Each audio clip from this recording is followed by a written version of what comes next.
गुरुर्ब्रह्मा गुरुर्विष्णू गुरुर्देवो महेश्वरा गुरु साक्षात परब्रह्म तस्मै श्री गुरुवे नमः। श्री स्वामी समर्थ महाराज की जय। स्वामींच्या चरणी त्रिवार मुद्रा आणि वंदना, कोटी कोटी प्रणाम स्वामींच्या चरणी। श्री स्वामी समर्थ सर्व सेवेकरांना मी कीर्ती वायाळ नित्यसेवा चॅनलमध्ये तुमचं स्वागत आहे। आज दिंडोरी प्रणित मार्ग कसा जायचं आणि कशी सेवा करायची हे आपण सविस्तर बघू। तर बघा, दिंडोरी प्रणित मार्गामध्ये ज्यावेळेस बहुतांश जनता व्यक्तिगत दुःख, अडचणी, गंभीर आजार यापासून जेव्हा त्रस्त होते आणि परत मानवी जीवनाचा जो आलेला आपल्याला उबग असतो, कारण आपण कधी कधी आपल्याला डिप्रेशनमध्ये म्हणतो, आपण डिप्रेशनमध्ये जातो, खूप टेन्शन असतं आपल्याला, त्या टेन्शनमधून मुक्त व्हायचं असेल किंवा जीवनातील भयंकर असे गंभीर आजार येतात आपल्याला, परत मानसिक अवस्था, प्रापंचिक क्लेश असतो, या कारणांमुळे आपल्याला आपण खूप त्रस्त झालेला असतो। तर याच्यातून जर आपल्याला मुक्त व्हायचं असेल तर एकमेव सेवा आहे, ती आहे दिंडोरी प्रणित श्री स्वामी सेवा मार्ग। तर ज्यावेळेस श्री स्वामी सेवा मार्ग आपण स्वीकारतो त्याच क्षणी आपले सगळे कष्ट दूर व्हायला लागतात, त्याच क्षणापासून आपले सगळे सुखमय सगळं घडायला लागतं आपल्यासोबत। हळूहळू एक एक करून जसं धाग्यामध्ये गुंतागुंत असते तशीच आपण जशी सेवा सुरू केली तशी एक एक गाठ ही सुटत चालते आणि सगळे आपले कष्ट, हे सगळे दुःख आपले दूर व्हायला लागतात। मग ते कुठलेही असो, जगातले कुठलंही दुःख असो, ते दुःख दूर झाल्याशिवाय राहत नाही। अशी ही स्वामी सेवा मार्गाची महिमा आहे, खूप अपरंपार महिमा आहे। तर तुम्ही ही सेवा करून बघा। तर ही सेवा खूप सोपी आहे, खूप सोपा मार्ग आहे, काहीच कठीण नाही या सेवेमध्ये। कारण स्वामी म्हणतात, तुम्ही ज्यावेळेस माझा हात पकडाल मी तुम्हाला कोणाचेही पाय पकडण्याची वेळ तुमच्यावर आणणार नाही। एवढं श्री स्वामी समर्थ महाराज सेवेकरांकडून सेवासुद्धा करून घेतात। बस आपल्याला एकदा त्यांना गुरु मानायचं। कुठल्याही एक गुरुपौर्णिमा आली की गुरुपौर्णिमेला जायचं, तिथे गेल्याच्या नंतर केंद्रामध्ये आपल्याकडून पंचोपचार पूजा ते करून घेतात आणि तेव्हापासून आपण एक नारळ श्रीफळ त्यांना अर्पण करायचं आणि श्री स्वामी समर्थ महाराजांना आपले गुरु मानायचं आणि आपण त्यांचे शिष्य झालो। तेव्हापासून या दिंडोरी प्रणित मार्गामध्ये कुठलीही गुरुदक्षिणा देण्याचं नाही आहे, सगळी विनामूल्य सेवा आहे आणि या विनामूल्य सेवेचा आपण फक्त फायदा घ्यायचा आहे। कारण आपल्याला फक्त सेवा द्यायची, करायची, जसा वेळ मिळेल तशी सेवा आपण करायची।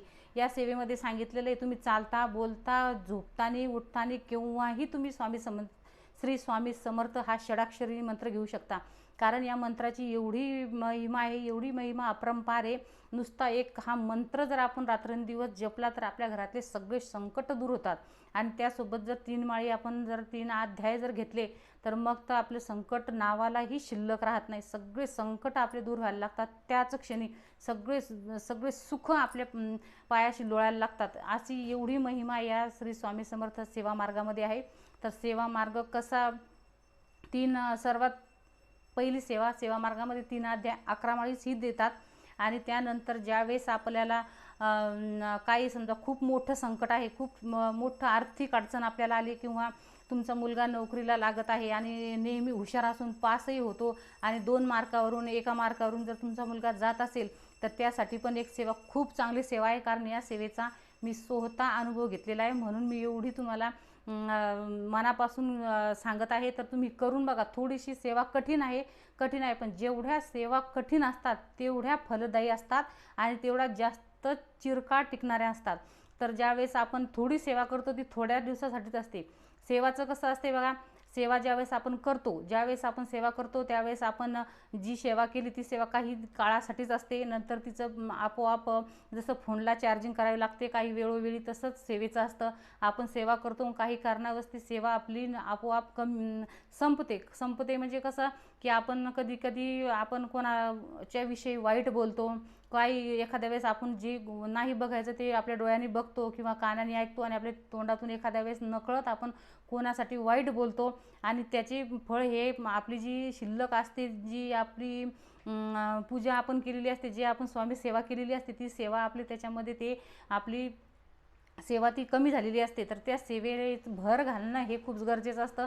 कारण वेळोवेळी जर आपण सेवा करतच राहिलो तर ही सेवा आपली ही शिल्लक ठेवली म्हणजे आपल्याला ती आपल्या कुठल्याही अडचणीच्या वेळेस ती आपल्याला कामी येते। जसं आपण बँकेमध्ये पैसे निवेश करतो, अगदी तसंच या सेवेचं असतं। त्यासाठी सेवा नेहमी करणं हे गरजेचं असतं। तर त्यासाठी आपण श्री स्वामी सेवा मार्गामध्ये ज्यावेळेस तुम्ही गेले त्यावेळेस 3 अध्याय 11 माळी आपल्याला करायला सांगतात आणि पंचमहायज्ञ सांगतात। तर ही सेवा ही खरोखर खूप गरजेची आहे। पण याच्या व्यतिरिक्तही एक सेवा आहे की ती जी सेवा जर तुम्ही केली तर तुमचा कुठलाही प्रश्न असू द्या, कुठलाही प्रश्न असू द्या, फक्त ती सेवा केल्याने तुमचा मात्र सुरुवात केली कीच तुमचा तो प्रश्न सुटेल. काय करायचं तर सेवा अशी आहे, संकल्प सोडायचा तुम्ही, आणि संकल्प सोडल्याच्या नंतर पहिले जे नित्यसेवेमध्ये रुद्रा अध्याय आहेत, चमक आणि विमक भाग आहेत, तर त्याचं आपण श्री शंकराच्या पिंडीवर त्याचं अभिषेक करायचा, आणि तो अभिषेक किती 100 करायची, 100 अभिषेक. तर त्याचं असं एवढं फळ आपल्याला लवकर मिळतं.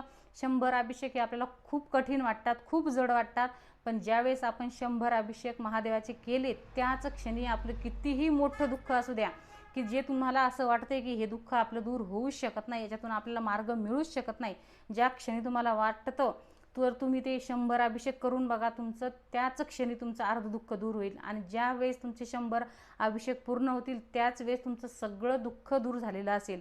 तर हा एक महादेवाचा अभिषेक आहे. आणि 2 नंबरला जो अभिषेक, 2 नंबरला जी सेवा आहे ती आहे कुलदेवतेची. कुलदेवतेचे सप्तशतीचे 100 पाठ, सप्तशतीचे 100 पाठ करायचे. ह्या सेवा सगळ्या सोबतच करायच्या. आणि त्याच्याच नंतर 100 स्वामी चरित्र सारामृतचे 100 पाठ करायचे. तर ही सेवा वाटत असेल तुम्हाला, खूप जड वाटत असेल की आता ही 100 पाठ करायची, मग आपण कसे करायचे, केव्हा करणार, तर तुम्ही 1 वर्षासाठी 1 वर्षाचा संकल्प सोडायचा, आणि 1 वर्षात मी हे पूर्ण करील असं आपण संकल्पामध्ये सांगायचं. संकल्प केव्हाही छोटी सेवा करा किंवा मोठी सेवा करा, संकल्प सोडणं हा खूप गरजेचा असतो. ज्यावेळेस आपण संकल्प सोडतो त्यावेळेस आपली सेवा स्वामींच्या चरणी, कुठल्याही देवाच्या चरणी खूप लवकर आपली सेवा अर्पण होते, आणि खूप लवकर आपल्याला त्याचं फळसुद्धा मिळते.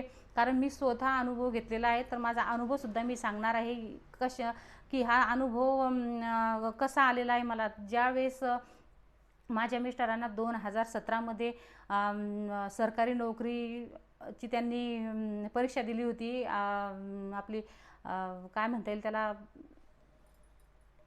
त्यांनी स्पर्धा परीक्षा दिली होती. आणि ज्यावेळेस स्पर्धा परीक्षा दिली आणि त्यांचा त्या नोकरीमध्ये नंबर लागला, पण असं झालं की त्याने 2 मार्कांनीच ते राहिले, फक्त 2 मार्क राहिली होती. आणि 2 मार्कासाठी म्हणजे तोंडी घास आला, आणि तो तोंडामध्ये घालण्याची सुद्धा म्हणजे किती तुम्ही विचार करू शकता की ज्यावेळेस तोंडात घास आला आणि तो खाली पडला तर त्याचं दुःख किती होते, त्याचं दुःख खूप होते. तर असं त्यावेळेस असं झालं, आणि मग आम्हाला खूप वाईट वाटायला लागलं की 2 मार्कांनीच. आणि असं झालं की 2 ठिकाणी परीक्षा दिली त्यांनी, स्पर्धा परीक्षा, आणि 2 ठिकाणी पण ते वेटिंगवरच होते 2-2 मार्कांनी. आणि मग आम्हाला असं वाटायला लागलं. आणि ज्यावेळेस 2 ठिकाणी होते त्यावेळेस जो माणूस जिथे समोर होता त्यांच्यात तोच माणूस दुसऱ्या ठिकाणी पण तोच माणूस समोर होता. म्हणजे हे एक आमचं खूप म्हणजे असा योगायोग आला होता की जो माणूस त्या नोकरीमध्ये यांच्या समोरच होता, आणि इकडे स्पर्धा परीक्षेमध्ये बी या नोकरीमध्ये बी तो माणूस त्यांच्या समोरच होता, असं झालं. आणि मग त्याच वेळेस असं वाटलं आम्हाला की हा माणूस कुठल्या एका ठिकाणी नोकरी करेल, दुसऱ्या ठिकाणी हा पत्र लिहून देईल की मला या नोकरीची गरज नाही, मग आपण लागून जाऊ. पण तसं झालं की ते जे व्यक्ती होते ते तयारच नव्हते इकडे सही द्यायला. मग त्यांनी आमचे कमीत कमी 9 ते 10 महिने असेच गमावले की ती सही नाही दिल्यामुळं ती आम्हाला ऑर्डर येत नव्हती. ज्यावेळेस ऑर्डर येत नव्हती मग आम्ही खूप असं आम्हाला वाटायला लागलं की आता जोपर्यंत नोकरी नव्हती तोपर्यंत काही वाटलं नाही, पण ज्या दिवशी लागली आणि थोड्यावरून आम्हाला ज्यावेळेस लागली थोड्यावरून जसं आपल्या मोका जर आपल्या हातातून गेला तर आपलं किती दुःख होते. हे जे विद्यार्थी परीक्षेला जातात आणि 1-2 मार्कांनी नापास होतात किंवा 1-2 मार्कांनी त्यांचे लक खराब होते, तर तेच विद्यार्थी सांगू शकतात किंवा तेच व्यक्ती सांगू शकतात नोकरीत जर 1-2 मार्कांनी जर आपण गेलो तर आपल्याला किती दुःख होते ते. तर हे दुःख खूप मोठं असते. आणि त्याच वेळेस मग तेच मला सांगायचं की या सेवेतून 1-2 मार्काने जे आपल्याला संकट येतं, जे आपल्याला विनाकारण आपल्याला या संकटाचा सामना करावा लागतो, विनाकारण काही कारण नसताना, तर ते हे असे आपल्या घरामधले काही थोडेफार दोष असले तर ते आपल्याला असे करून आपल्याला ते भोगावे लागतात. तर मग त्यासाठी मग मी स्वामी चरित्र सारामृतचे असे सेवेकरी आमच्या केंद्रामध्ये येत होते, आणि ते सेवेकरी सांगत होते, दिंडोरीपर्यंत सेवेकरी यायचे आणि म्हणायचे की 108 100 दुर्गा सप्तशती पाठ करा, 100 महादेवाचे अभिषेक करा, रुद्राभिषेक, आणि 100 गुरुचरित्र स्वामीचरित्र सारामृत करा. तुमच्या घरामधला कुठलाही दोष राहणार नाही. मग हे असंच की तुमचे थोड्या थोड्यावरून जर तुमचा मोका तुमच्या हातातून जात असेल तर ही सेवा जर केली तर खूप फलदायी आहे. तेव्हा नुसतं ऐकत होतो आम्ही. त्यावेळेस मला असं वाटायचं की कुठं करणार आहे, आपल्याकडून होणार नाही. पण स्वामींच्या मनात होतं आणि स्वामींनी माझ्याकडून ती सेवा करून घेतली. आणि ज्यावेळेस मला आमच्या घरामध्ये पण मला त्याच संकटाचा सामना करावा लागला आणि तेच झालं, तोंडाशी घास आला आणि तो खाता येईना असं झालं. आणि त्याच वेळेस मग मी तिन्ही संकल्प सोबतच घेतले. एवढे म्हणजे मला एवढी उत्साह होता त्यावेळेस की नाही मी करणारच आणि माझा हा प्रश्न सुटणारच. माझा स्वामींवर खूप विश्वास आहे आणि मी खूप विश्वासाने सेवा केली, खूप विश्वासाने केली सेवा. आणि मी संकल्प सोडला, पण मी असा विचार केला नाही की आता मला एवढा मी संकल्प सोडला मी केव्हा करा. मी 1 वर्षाचा स्वामीला म्हटलं, स्वामी 1 वर्षात मी एवढे 3 हे 100 पाठ हे पूर्ण करणार आणि 1 वर्षात जरी मला अनुभव आला तरी भरपूर झालं. आणि मग मी सेवा करायला सुरुवात केली. तर पहिले सुरुवातीला मी महादेवाचे अभिषेक केले. तर दररोजचा 1 2 1 2 1 2 असं करून मी 2 महिन्यामध्ये कधी कधी 3 केले आणि 2-2.5 महिन्यामध्ये मी ते 100 महादेवाचे अभिषेक पूर्ण केले. आणि नंतर मग मी सप्तशतीचे पाठ करायला सुरुवात केली. नंतर मग मी सप्तशतीचे पाठ केली. सप्तशतीचे पाठ हे मी 4 ते 4.5 महिन्यामध्ये मी पूर्ण केले. आणि 100 पाठ पूर्ण तर मी 108 केले. 100 सांगितले होते, पण मी केंद्रामध्ये विचारलं की बा 108 संख्या आपल्याला शुभ वाटते, कारण आपल्या मनी जे असतात ते 108 असतात माळीमध्ये, कारण आपण काही करतो, जप करतो, हा 108 करतो. मग मला वाटलं 100 कसे काय सांगितले. आणि मग मी केंद्रामध्ये विचारलं तर ते म्हणले तुमच्या मनामध्ये जर शंका असेल तर तुम्ही 108 करा. तर मी म्हटलं ठीक आहे. तर मग मी 108चा संकल्प केला आणि मी 108च केले. म्हटलं 8 शिल्लक केल्याने काय फरक पडणार आहे. पण स्वामी मला अनुभव देतीलच. बस स्वामी माझ्याकडून तुम्ही पारायण करून घ्या, माझ्याकडून सगळ्या सेवा करून घ्या, पण मला अनुभव द्या. आणि ज्यावेळेस मी सेवा करायला सुरुवात केली, माझ्याकडून सेवा केली पण स्वामींनी करून पण घेतली. आणि त्यावेळेस माझ्या अंगामध्ये एवढी ऊर्जा होती, बस सेवा करायची आणि अनुभव बघायचाच, अनुभव घ्यायचाच, हेच माझ्या डोक्यामध्ये होतं बस. आणि मी स्वामीचरित्र सारामृत पण नंतर 108 केले आणि सगळे केले, सगळं झालं. माझे स्वामीचरित्र सारामृत 108 होण्याच्या अगोदरच माझ्या मिस्टरांची ऑर्डर आली. जे आपलं डिसेंबर महिने जे गुरुचरित्र येतं, अखंड नाम जप येतो स्वामी समर्थ महाराजांचा, तर त्या अखंड नाम जपमध्ये मी भाग घेतला आणि मी त्याच्यामध्ये गुरुचरित्राचं पारायण केलं. आणि गुरुचरित्राचं पारायणसुद्धा स्वामींचं माझं त्याच्यासाठीच होतं की स्वामी बस आमची ऑर्डर येऊ द्या, बाकी मला काहीही नको. कारण सरकारी नोकरी लागणं हे खूप नशीबवाल्याची गोष्ट आहे अशी म्हणायची सगळेजण, की नशीबवाल्यालाच सरकारी नोकरी मिळते. आणि मग ते आम्हाला सौख्य प्राप्त होणार होतं. पण थोड्यावरून आमच्या हातातून ते घसरून जाणार होतं असं वाटायला लागलं आम्हाला कुठेतरी. पण ते होणार होतं एक ना एक दिवस, पण ते असं अडथळे होत चालले, अडचणी ते दूरच लांबतच चाललं. असं करून कमीत कमी 11 महिने ती ऑर्डर आमची लांबली. पण मी ज्यावेळेस मला असं कळलं की आता याला उशीर लागायला आणि अडथळा आला विनाकारणचा, काही कारण नसताना अडथळा आला, त्याच क्षणी माझ्या डोक्यात ते दिंडोरीचे सेवेकरी याचे त्यांचं ते माझ्या डोक्यामध्ये आले की ही सेवा केल्याने आपल्या घरातले सगळे प्रश्न सुटतात, काही दोष नकळत जर झाले असतील ते दोष सुद्धा सुटतात. म्हणून मी त्याच क्षणी, शाकंभरी नवरात्र होतं त्यावेळेस, तर शाकंभरी नवरात्राच्या दिवशीच मी संकल्प सोडला आणि आपल्या कुलदेवीला साक्षी मानून मी कुलदेवीला साक्षी मानलं, स्वामींना साक्षी मानलं आणि महादेवाला साक्षी मानून मी सगळे संकल्प सोडले आणि सगळे सोबतच सोडले. मी असाही विचार केला नाही माझ्याकडून होतील का.